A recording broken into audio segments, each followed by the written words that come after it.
reason why the Runner app gave me 6 options is because there's West 7th Streets all over the United States of America. But they gave me 3 of them that are coming out of Missouri or Michigan or something like that, which is like 11,000 miles away. Why would they give that as an option? Why not just give the one that's here in town the option? So it would be very, very difficult to make the mistake. Why would they give the option to go to Missouri when I'm just trying to pick up some Mexican food and drop it off at the door within my city? It doesn't make any sense. And the only way I can make sense out of it is that the programmers that invented Google Maps and Waze and Apple Maps do not like Texas because we don't smoke a lot of pot, some in Austin, and we eat a lot of barbecue. We're big Christians, you know.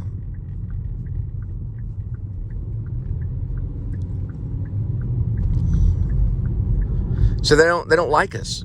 So we'll have to invent our own map for that particular app, for the Runner app, so we don't have to deal with them. I cannot come up with a reason why they would do that. I'm sitting there going through my head I'm sitting there thinking, why would they give you that many options? You know, they get their way anyway. You know, they invented the apps. They've got billions of dollars. Apple has billions of dollars. I'm not blaming Apple. I'm not blaming Waze, even though they give the options through Waze. What I think the Runner app should do is fix the problem. So, for example, if you're working deliveries in Fort Worth, then they should only allow you to choose from options within Fort Worth, not from Michigan or Missouri. You know, there's West 7th Streets in Michigan. There's West 7th Streets in Missouri. Why put that down as an option? We don't have time to sit there and read their little app because we're trying to drive. We don't have time to really look down and, that's what they're supposed to do to help us. Or just let us put it in ourselves and find the freaking address. That's better than wasting 10 miles or 20 miles and going out of the way. I mean, I finally looked down and I realized I was going 644 miles out of the way. 644 miles. Of course, I would have caught it eventually. But, what I'm going to have to do is do Google searches. I'm going to have to do Google searches for every single one of these restaurants. Because this happens way too much with this stupid freaking company. Because either they don't get permission to use Waze, the ways that Grubhub and DoorDash and Uber Eats and all those guys get permission to do, or they just don't know how. And if they don't know how, then they need to hire a program director, a software director that knows stuff about GPS and navigation systems. It's not our job to search through 6 different addresses before we can take off and give them, their food that they want. See, this is saying West 7th right here. Why would you want the option to be West 7th, Missouri? Which isn't a city, but there's definitely a street called West 7th in Missouri. I'm in Fort Worth, you freaking idiots. Golly.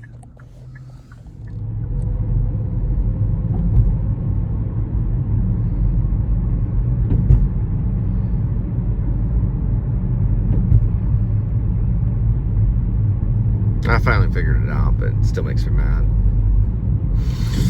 Oh well, it's a system error. They're gonna have to kink those out. I don't know if it's the Runner app that needs to figure it out or if it's actually Waze. I don't think it would be Waze. You couldn't blame Waze. They're just a navigation system.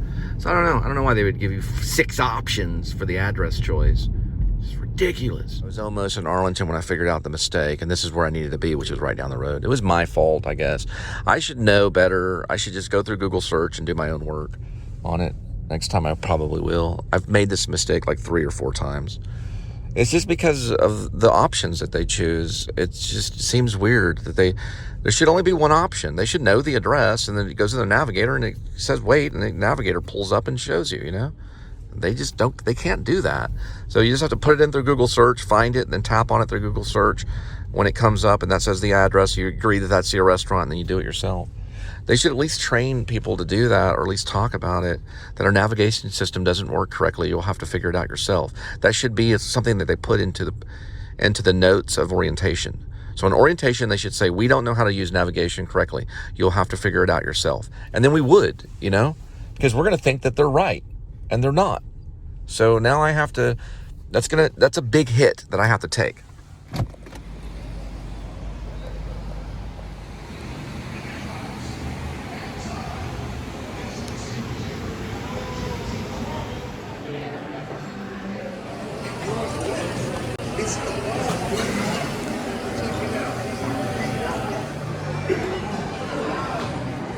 Away from Ohio. What I'll do is I'll come back to my parking spot and I'll read a book, or not a whole book, but I'll read passages from a book. Right now I'm reading a lot from Cormac McCarthy's The Passenger, which I'm finding a very intriguing book. I've heard some critical aspects about Cormac McCarthy's The Passenger, some critical stuff about it, but I think it's a really good book. I think it's an excellent book.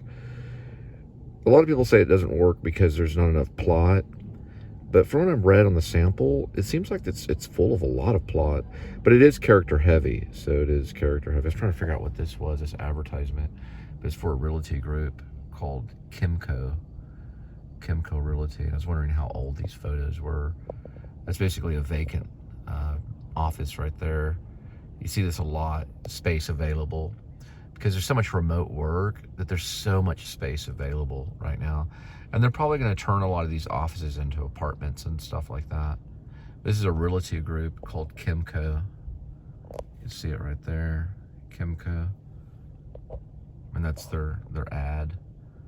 Right there, waiting about 15 minutes for the Mexican food. All right. We got it right here. Let's talk about that. You can kind of see it. Those are actually like a rice drink. So it's called horchata. And it's a Spanish like rice drink. Never even heard of it before. Anyway, that's the thing right there. And we'll be dropping that at your doorstep. Terrific job wrapping those horchata rice drink things. I didn't even know they had those, like a Spanish drink. Did a really good job on that.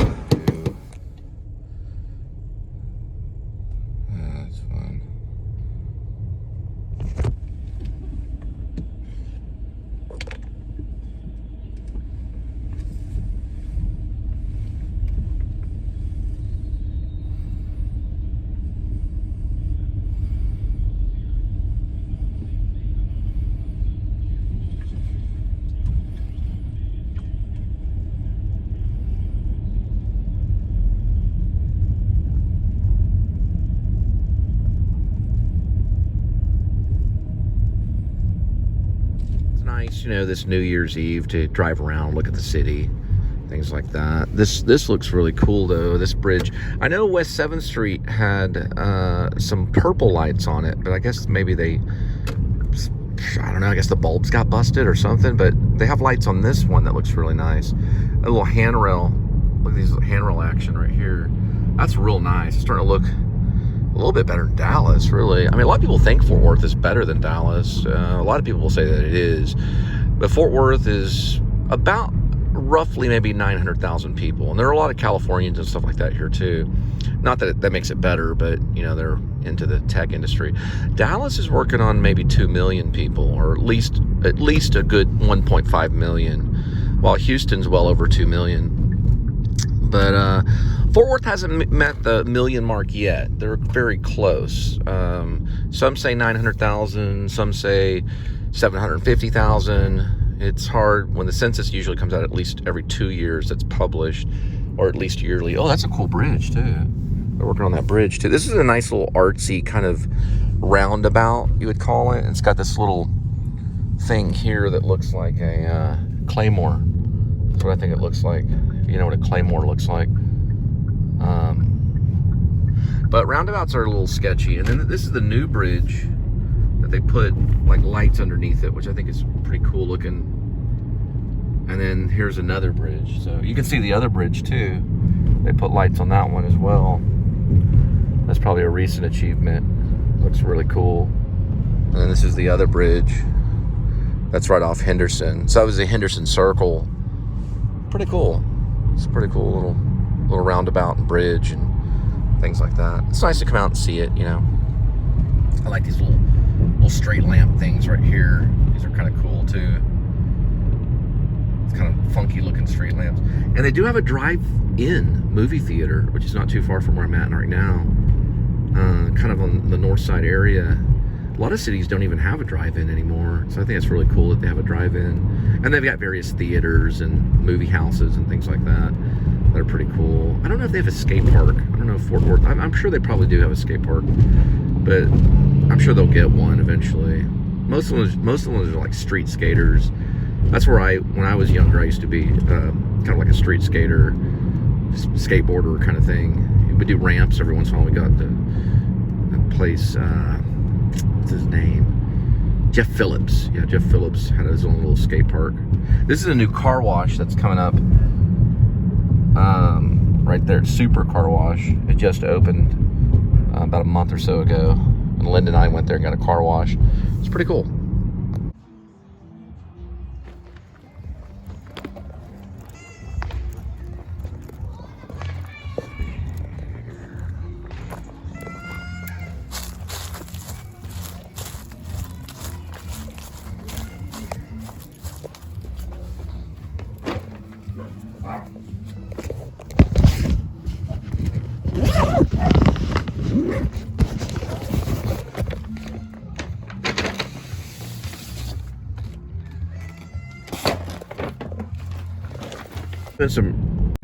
I was doing some reading, and a woman shouldn't have more than 7 beers a week. You know, that's plenty.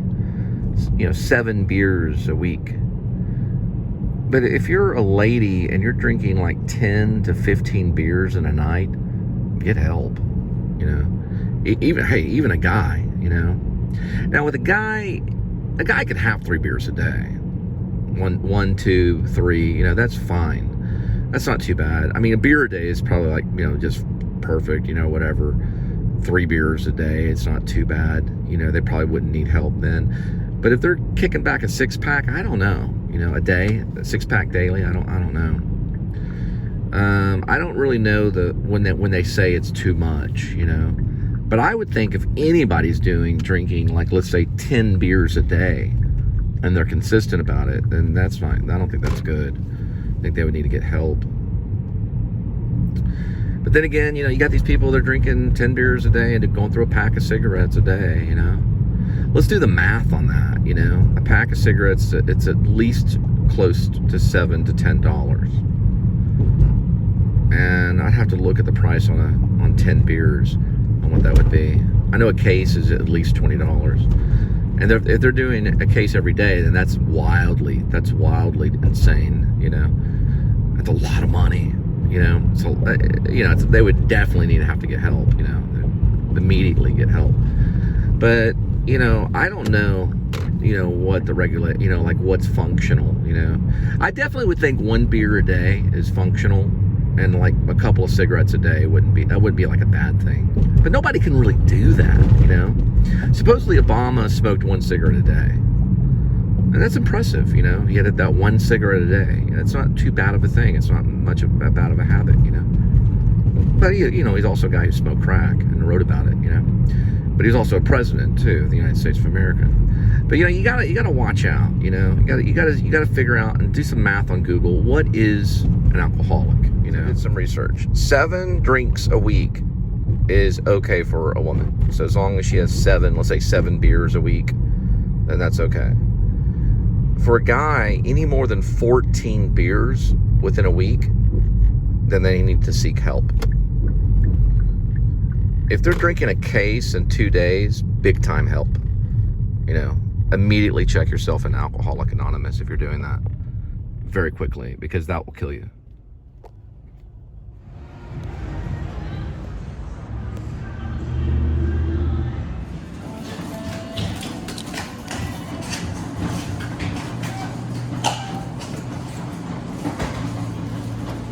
like this is probably, I really don't know what to call this area, really. West 7th area, I guess. Kind of the museum district, really. It's kind of an art district. Like everything from like Texas Republic to someplace called Hatsuka and Zolot Pizza. But a bunch of sandwich shops and hamburger joints. These are all the bars right here. My cousin used to own one of the bars that were here. I don't know if he still owns it. It might have been this one, but it was one that was near this. It was on the other side of town. And then my dad had a jewelry store like right on the other side over there. Or it was a jewelry factory is really what it was. Hertz Donuts. Never heard of that before. You kind of see it right there. Hertz. It's pretty cool looking. But Zolot's is like right there. Sign right here that says, if you're here, you are awesome. Let's see if I can roll this down so you can see it.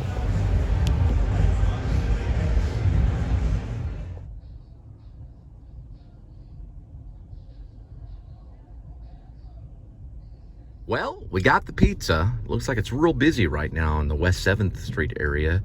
Kind of TCU area, more like, I call it the Museum District, but everyone has their different names. Some call it the West 7th District or whatever. But it's a big, man, I'm telling you, those Zolot pizzas, no joke, man. Big time pizzas. Those are like really, really big pizzas. Way bigger than what you think. I mean, they're really, the guy that started Zolot was actually, he was originally ancestors from Vietnam, and he was shot as a boy. He was shot by an assault rifle by one of the American soldiers. In Vietnam. He was a Vietnamese, and they shot him, or someone shot him. I don't know who it was, but he got shot in Vietnam, and so he was an injured child when he made it to America, and he started Zolot. It's one of the best pizza places around. It's really good, you know. But you know, it's sad that happened to him in Vietnam.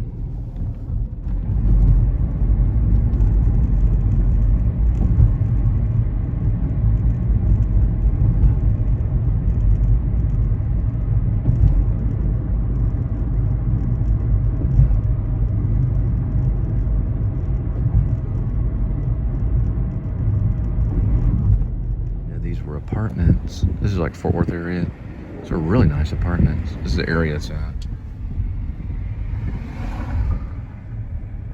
Start off 10th Street. Pretty nice apartments. See, here, the TCU purple. They take a lot of these street lamps and they turn them purple. That one's a little bit purple. That one's kind of a deep purple. So when you're driving around Fort Worth, it's kind of a reminder of TCU because they're mascot color, I guess you could call it, is purple. It's a horned frog, or the horny frogs or something like that. But it's purple, nevertheless. You can kind of see it makes things look purple. It's kind of cool if there's someone shooting a movie here, because you can kind of tell it's Fort Worth because of these purple lights. You kind of see it right here. And also, my mascot when I was in high school was the Panther, which was a purple panther. We were just known as the Panthers. I went to the same high school as a guy who wrote Sicario and Hell or High Water. His name was Taylor Sheridan, one of our great script writers of Hollywood and screenplay writers. He'll probably end up being a pretty good director too pretty soon here. Approaching a railroad crossing. Man, that car was going a little slow. I know I don't really speed around a whole lot, but man, that guy was really crawling. And then you've got these lights that are lit right here, which is pretty cool. A lot of the bridges now are being lit, so they're doing kind of some artsy kind of work on Fort Worth, making it look a little more modern, you know, than the old West town that it used to be. But close this right here so Waze will shut up.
New Year's Eve, December 31, 2022. I'm getting 2 banana splits, then I'm heading back. I'll be dropping those banana splits off at your doorstep. So we'll be doing that really quick here. Yeah, I talked to the attendant back there, and he said that Brahms is open New Year's Day, normal hours, so pretty cool. And that lady was so sweet for putting the 2 banana splits in a paper bag and then put it in a plastic bag so it doesn't get all of me, because the sugar is literally like glue. And I didn't want to explain why I wanted it double sacked, but yeah, those things come, completely out. So they get, they got whipped cream and all this other stuff on it. So she was really nice about double sacking that. I really appreciate it. I told her to have a good, happy new year.